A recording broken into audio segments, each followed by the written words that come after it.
बहुत समय पहले की बात है। एक गांव में रमेश नाम का एक युवक रहता था। उसका जीवन बहुत संघर्षमय था। गरीबी के कारण उसने अपनी पढ़ाई बीच में ही छोड़ दी थी। परिवार की जिम्मेदारियों के कारण उसे कम उम्र में ही काम पर लगना पड़ा। वह खेतों में मजदूरी करता था, लेकिन उसकी मेहनत के बावजूद उसे पर्याप्त पैसे नहीं मिलते थे। कभी कभी उसे खाना भी नहीं मिल पाता था।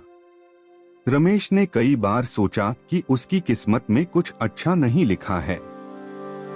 उसने हार मानने की सोच ली थी, लेकिन तभी एक दिन गांव के एक बुजुर्ग ने उसे समझाया, संघर्ष ही जीवन की असली परीक्षा है।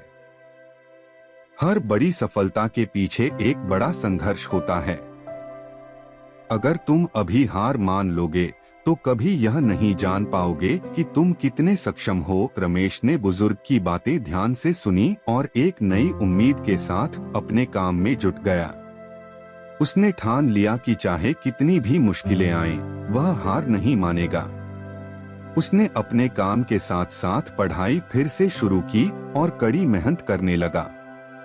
धीरे धीरे उसकी मेहनत रंग लाई। उसने कुछ पैसे इकट्ठे किए और खुद का एक छोटा सा व्यवसाय शुरू किया। कुछ सालों बाद रमेश का व्यवसाय काफी बढ़ गया। वह अब एक सफल व्यवसायी बन चुका था।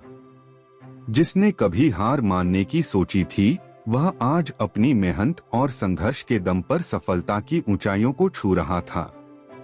अब वह उन लोगों के लिए प्रेरणा का स्रोत बन चुका था जो जीवन में हार मानने की कगार पर थे।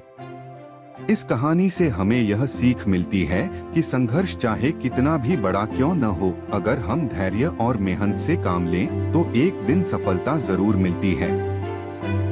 हार मान लेना कभी समाधान नहीं होता, बल्कि संघर्ष करने से ही जीवन में असली जीत हासिल होती है।